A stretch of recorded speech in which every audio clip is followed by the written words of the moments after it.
ముందుగా అందరికీ నమస్కారం. నేను మీరాజ్. భారతదేశానికి సంబంధించి విద్య అనేది ఒక మంచి వ్యాపారానికి సంబంధించిన లాభసాటి అనే వ్యాపారంగా చెప్పుకోవచ్చు. ఎందుకంటే కార్పొరేట్ సంస్థలు ఏవైతే ఉన్నాయో అవి ర్యాంకుల ప్రపంచం సృష్టిస్తున్నాము, మేము మాత్రమే ఈ ర్యాంకర్ని తయారు చేయగలుగుతున్నాము అని చెప్పి ప్రగల్భాలు పలుకుతూ కార్పొరేట్ స్థాయి ఏదైతే ఉందో దానికి సంబంధించి అడ్మిషన్కి ఇంత అని చెప్పి, లేకపోతే ఒక ఎల్కేజీ సీట్ ఎంత అని చెప్పి డొనేషన్లు గుంజుతూ ఉంటారు. అయితే ఇదే తరహాలో వారు ట్రాన్స్పోర్ట్ ఇవ్వడం కూడా జరుగుతుంది. ఇంటి దగ్గర నుంచి స్కూల్ అయితే స్కూల్, లేకపోతే కాలేజ్ అయితే కాలేజ్, మళ్ళీ అక్కడి నుంచి ఇంటికి చేరే విధంగా ఉంటాయన్నమాట కొన్ని కాలేజెస్, లేకపోతే కొన్ని స్కూల్స్ యాజమాన్యాలు కూడా. ఈ స్కూల్ యాజమాన్యాలు ఏం చేస్తారంటే ఆ వర్క్, దానిలో ఆ ఆర్గనైజేషన్ ఏదైతే ఉందో ఆ ఆర్గనైజేషన్లో పనిచేస్తున్నటువంటి డ్రైవర్ల పైన తీవ్ర ఒత్తిడి అయితే తీసుకొస్తారు.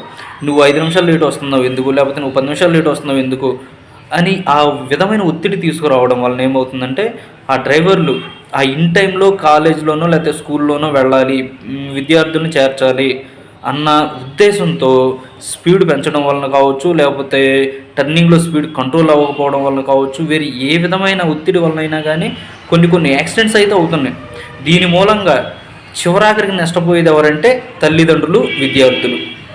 కాబట్టి ఆ యాజమాన్యాల ఒత్తిడికి లోనైనటువంటి డ్రైవర్లు కూడా కొంతమేర ఈ స్కూల్కి సంబంధించిన, కాలేజెస్కి సంబంధించిన యాక్సిడెంట్లు అనేవి జరుగుతూనే ఉన్నాయి, అవి మనం చూస్తూనే ఉన్నాం.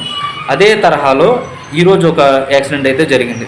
అదేంటంటే కావలి సమీపంలో ఈరోజు పాఠశాల బస్సును లారీ ఢీకొన్న ఘటన తీవ్ర ఆందోళనకు గురిచేసింది. ప్రమాదంలో క్లీనర్ చనిపోవడం బాధాకరం. ఈ ప్రమాదంలో గాయపడిన చిన్నారులకు తక్షణమే మెరుగైన వైద్యం అందించాల్సిందిగా అధికారులను ఆదేశించడం జరిగింది. స్కూల్ యాజమాన్యాలు బస్సులన్నింటినీ కండిషన్లో ఉంచుకోవాలి, బస్సుల ఫిట్నెస్ విషయంలో కూడా అత్యంత అప్రమత్తతో వ్యవహరించవలసిందిగా విజ్ఞప్తి చేస్తున్నారు. అర్థమైంది కదా. స్కూల్ యాజమాన్యాలు చాలా వరకు కూడా ఫిట్నెస్ సర్టిఫికేట్స్ అనేవి తీసుకోవాలి. ఆ ఫిట్నెస్ స్కూల్ యొక్క ఆ బస్సెస్ ఏవైతే ఉన్నాయో వాటి ఫిట్నెస్కి సంబంధించినవి కానీ, లేకపోతే ఇన్సూరెన్సు, పొల్యూషను, బ్రేక్ సిస్టమ్స్ ఎలా ఉన్నాయి వీటన్నిటిని కూడా చెక్ చేసుకోవాలి. కానీ కొన్ని క్యాంపస్లు ఏం చేస్తున్నాయంటే పట్టించుకోని విధంగా కొంత అయితే వ్యవహరిస్తున్న తీరైతే అది వాస్తవంగా నిజమే. ఎందుకని ఏం కాదులే, ఇంకొన్ని రోజుల తర్వాత బాగు చేయించవచ్చు అనే ఉద్దేశంతో ఇలా చేయడం వలన ఏమవుతుందంటే ఆ పర్ఫెక్ట్ కండిషన్ అనేది వెహికల్ లేకపోవడం వలన ఈ విధమైనటువంటి యాక్సిడెంట్లకు లోన్ అవ్వడానికి అవకాశం అయితే ఎక్కువగా ఉంది. కాబట్టి తల్లిదండ్రులు కూడా ఇలాంటివి జరుగుతున్నాయి అని తెలుసుకున్నప్పుడు ఆ స్కూల్ యాజమాన్యాలు ఏవైతే ఉంటాయో వాటిని హెచ్చరించి తగు చర్యలు తీసుకునే విధంగా ప్రతి ఒక్కరూ కూడా బాధ్యత వహించాలి.